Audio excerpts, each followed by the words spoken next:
Hello, good morning, students. Once again, welcome back to Magnetostatics. Uh, Today, we will begin with our module 12, which is on chapter 5.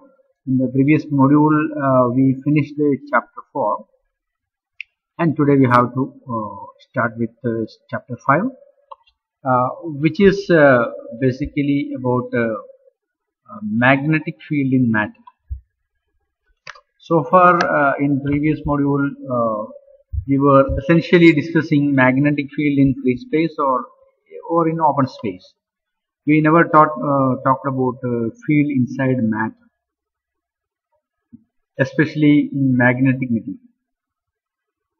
So this module or this chapter is essentially dealing with magnetic field existing in different materials and how material responds to applied magnetic field. Okay, whenever a magnetic field is applied on material, different material, they respond, they behave differently. Okay, depending on this behavior, you can classify materials into different groups. Okay, different types of magnetic materials. That is a prime concern in this unit. So one by one we will discuss. Okay, these are the essential highlights of this chapter: magnetization and the different types of magnetism, and torque and force acting on magnetic dipole, and the effect of magnetic field on atomic orbits at microscopic level. Okay, at the microscopic level, what happens to an atom when magnetic field is applied? We will talk about hydrogen atom in specific. Then the concept of magnetization, what is that? Okay, and magnetization of different objects, and the concept of bound currents, physical meaning of bound current, and then we will discuss about magnetic field inside material, and we will introduce a new term that is called H. Okay, and Ampere's law in magnetized material, and the linear and non-linear magnetic field. Special topic, very interesting topic. And at the end we will also discuss about the magnetic susceptibility, permeability, and the idea of ferromagnets. Special topic, okay, ferromagnetism and ferromagnets. These are all very interesting areas of magnetostatics. Okay, so to begin with, what is essentially magnetism? It is essentially a microscopic phenomenon. Even though we look into it at a macroscopic level, there are various reasons at the microscopic level, or at the atomic scale, or even at the nuclear scale. There are various reasons for manifestation of magnetism in different materials. Okay, essentially, all magnetic phenomena are due to electric charges in motion. Because electric charges, especially electrons, they can have different types of motion. They can move in circular fashion. Okay, circular motions are possible, and even they can spin around its own axis. So we have circular motions and spinning motion. These are the basic two mechanical things. Okay, theoretically, in absolute scale, it is not mechanical thing. Okay, magnetism is not a mechanical phenomenon; it's a quantum mechanical phenomenon. But at this point of time, we are not diverting our attention to the quantum mechanical phenomena. We will simply talk in terms of mechanical phenomena. The spinning phenomena of the electron and the revolving phenomena of the electrons are basically contributing to the magnetism of materials. Okay.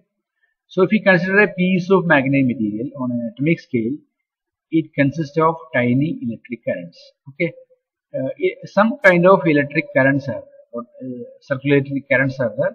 They are creating the magnetic phenomena or magnetic property of any materials. Okay, so these are due to electrons orbiting around the nuclei or electrons spinning about their own axis. Okay, two phenomena are essentially involved in the magnetism of any materials. Okay, So, for microscopic purposes, these current loops are so small that we may treat them as tiny magnetic dipoles. Okay, even though they are circulating currents, either spinning thing or circulating currents, we will represent them with magnets like this. So, tiny magnets, tiny bar magnets, you can call for that purpose. Okay, tiny magnets.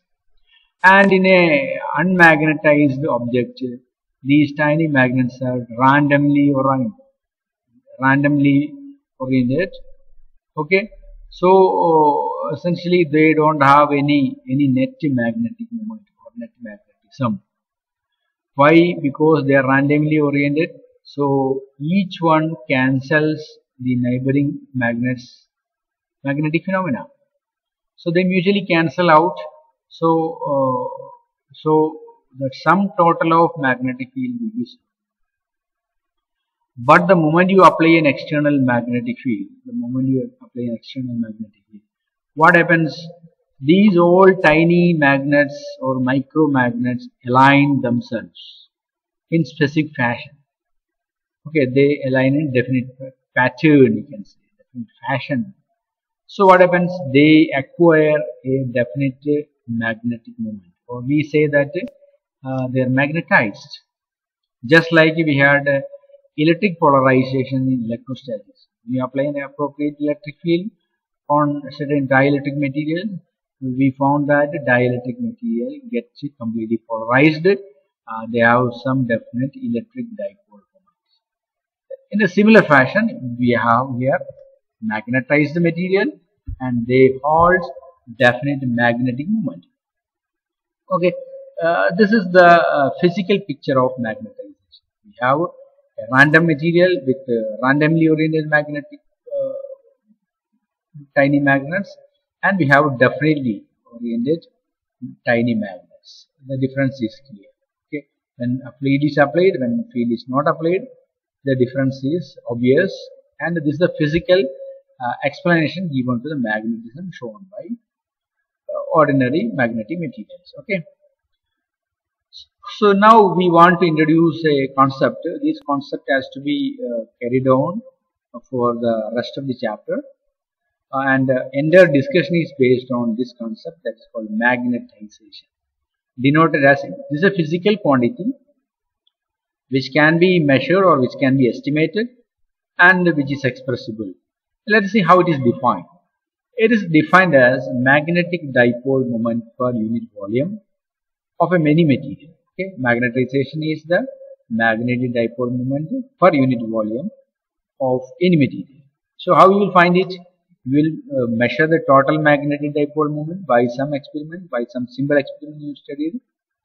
Then you will measure the total volume of that material by some means. Then divide the total magnetic dipole moment. Total volume will give you magnetization. So it is something like the concept of polarization that you studied in electrostatics, where polarization was the electric dipole moment per unit volume of any electrically polarized material. Okay, so it has some equivalency, but the units and the physical notions are different. That must be kept in mind. Okay, so let's talk a little bit more about magnetization. If small m is the total magnetic moment of a magnetized piece of material of some volume capital V, then you can express magnetization m. Okay, you can express m as small m by small m. So small m is the total magnetic moment of that piece, and capital V is the volume of that piece. Suppose this is that piece. Okay, any object. You can measure volume, and you can also measure its total magnetic moment by some magnetic experiments. Then magnetic moment, so magnetization is done by this equation. So you keep in mind this is a vector quantity, and it has a definite value. Okay, and it has a unit also. It can be measured, it can be expressed in a unit. Let us find it. Because magnetic moment is having the unit of ampere meter square, and volume is expressed in meter cube. Then the magnetization will be given by ampere per meter. So this is the SI unit of magnetization. Okay, so magnetization depends on various other parameters like applied magnetic field, how much magnetic field applied, and of course the magnetic property of that given material, and temperature also. Okay, temperature also very important, but usually we don't talk about temperature. We assume it is a constant room temperature. Otherwise magnetization depends on temperature also. Okay, so in some materials the magnetization M is parallel to the applied field. That means you have applied a field magnetic flux density B, then inside the material that develop a magnetization. In certain materials both are in the same direction. That means they are parallel. Both M and B are parallel. Okay, such materials we call as paramagnetic. This is the first class of material in which applied magnetic field and developed magnetization will be parallel. Okay, and second class of material in which applied magnetic field and magnetization vector, they will be opposite each other. Such materials are called diamagnetic material. So there are plenty of such materials in which we come across in our day-to-day life. In the coming slide we will see, we will look into that. They have a number of applications, just like paramagnetic material. Diamagnetic materials also have a number of applications. And next comes the third category, the third group of magnetic materials, in which what happens, the magnetization M will be indefinitely.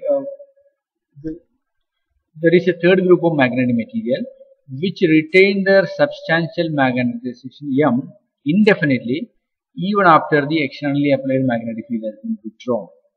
Okay, this is the third class of material where you apply some field. What happens after the application of the field? If you withdraw the field, still the material exhibit some magnetization. Whereas in the previous two cases, whenever you the moment you withdraw the applied field, its magnetic property is lost. Whereas in the third category, even after you withdraw the applied magnetic field, the magnetization is exhibited by the material. Such materials are classified into ferromagnetic materials. Okay, ferromagnetic materials. So see now, first we talked about paramagnetic materials. There are many examples. One is aluminum, chromium, okay, alkaline earth metals, platinum, oxygen. These are the common examples for paramagnetic materials. And physically, how will you distinguish? In a paramagnetic material, when you apply a magnetic field, the induced magnetic field will be very feeble. Okay, much weaker. The induced magnetic field will be much weaker. That is the symptom of a paramagnetic material. Okay, so these are the few examples are shown here. And when you come to diamagnetic material, these are the material which are feebly magnetized and they show a repulsive action. What is mean by repulsive action? Suppose this is your diamagnetic material. You apply a magnetic field. What happens? Magnetic field will not pass through the material. The applied field is expelled. Applied field is expelled. So they show some kind of expulsive property. Okay, so plenty of examples. Copper is a good diamagnetic material. Gold, silver, quartz, mercury, okay, hydrogen. They are all diamagnetic materials. And of course, they have plenty of applications in various science and technology arena. So much of even superconductivity you can explain using the diamagnetic phenomenon. And comes next to the ferromagnetic material, which are strongly attracted by a magnet. That means when you keep a ferromagnetic material in a magnetic flux, all the magnetic flux tends to pass through the material. Okay, you have seen in diamagnetic material what happens, all the flux lines are expelled, but here the opposite phenomena happens, all the flux lines are pulled into the material, so magnetic flux lines increases inside the material. Okay, this is the opposite phenomena of diamagnetic. Okay, so and they show strong magnetism even after the withdrawal of the applied field. Okay, iron is a very good example for ferromagnetism, especially steel, etc. They show very strong ferromagnetic property. Okay, now uh, in order to classify the materials for their paramagnetic, diamagnetic, and ferromagnetic property, we must look into how the micromagnets, tiny magnets or circulating current behave towards an applied field. Okay, in different materials, the force or torque experienced by magnetic loops will be different. As you already learned that magnetism is essentially due to the spinning or circulating currents. Okay, so in a applied magnetic field, the circulating current may respond differently according to the responses. That is how we classify them into different para, dia, and ferromagnets. So let us see how to calculate the torque experienced by such current loops. Okay, let's begin with a large loop, then we will talk in specific cases. Okay, so every magnetic material consists of infinitely large number of current carrying tiny loops that we have already seen. When such materials are placed in external magnetic field, every such loop experiences torque. Okay, they experience torque. That we will see how the torque is experienced, how we can express it, how we can measure it like that. By studying the torque experienced by such a tiny magnetic loops, their magnetic property can be understood. Okay, that is what our purpose. So for doing that, let's take a simplest case of a loop like this, a current carrying loop with some length and breadth. Okay, and they are placed in a uniform magnetic field.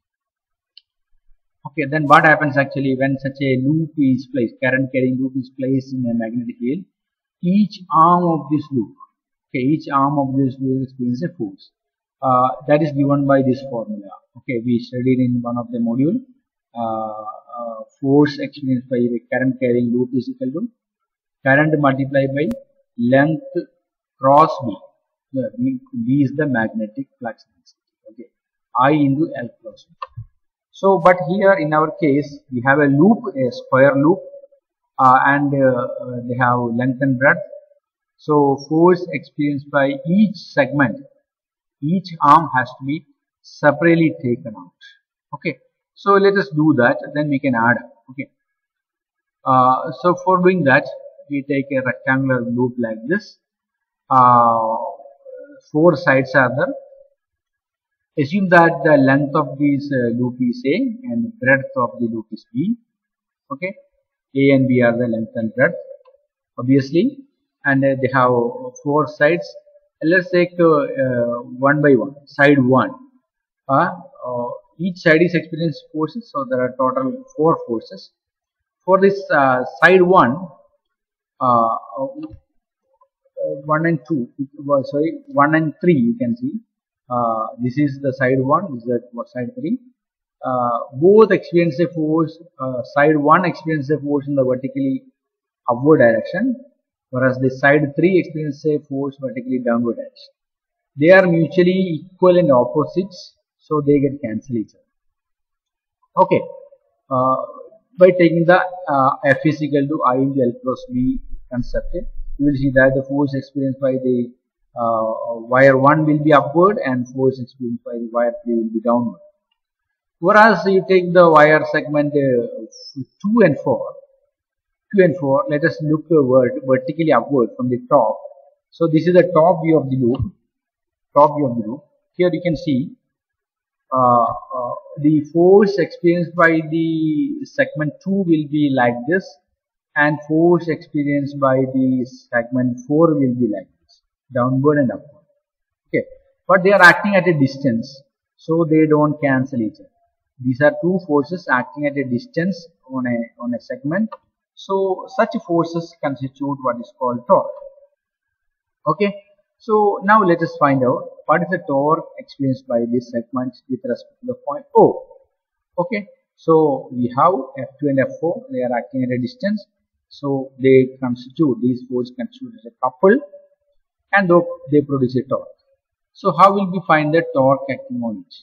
Okay, so you take the force F1 here. F1 is acting at a distance A. Okay, so perpendicular distance between the force and this point will be, you can see from the diagram, it is A by 2 sin theta. If this angle is theta, then this side will be A by 2 sin theta.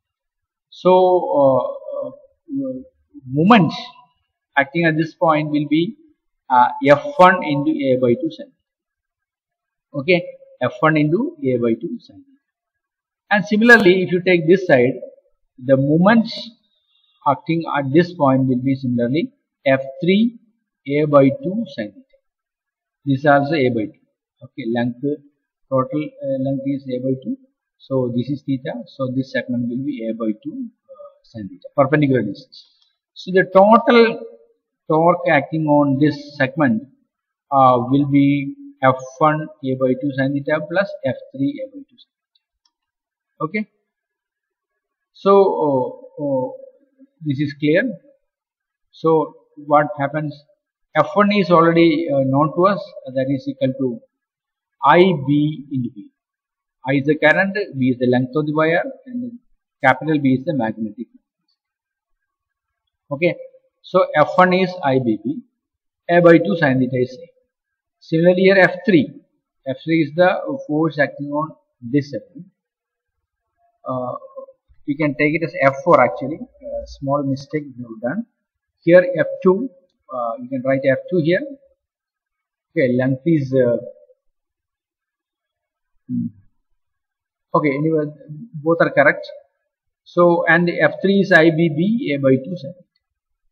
So, total, whatever way, whether you take A or B, irrespective of A and B, the final result will be same, IAB, B sin theta. Okay, adding these two terms, you get IAB, B sin theta. And here A into B is, A is the length, B is the breadth, so AB will be area of the loop. So IAB sin theta, torque will be equal to IAB sin theta. Okay, so we have the IAB sin theta is the torque, and what will be the direction of the torque? It will be exactly perpendicular, like this, vertically upward. Okay, vertically upward. So your loop is hanging or suspended in a magnetic field. So due to the force experienced by the wire segments, it will experience a torque, and the direction of torque will be exactly upward. Okay, that is given by this equation. And since torque is a vector quantity, we can express in vector form. Torque is equal to IAB B sin theta n cap. What is n cap? N cap is the unit vector exactly perpendicular to the plane of the loop, or like this. It is directed upward. Suppose your loop is suspended using a wire. So n cap is along the wire. N cap is along the string with which it is suspended. Okay. And what is I? It is current. AB is area. Okay. So in fact, current multiply area of the loop is called magnetic moment of the loop.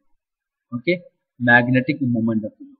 So I into AB you can write as M, which is the magnetic moment. Okay, I into A is magnetic moment. So we get a torque is equal to MB sin theta n cap. So this is in fact one can write in terms of vectors.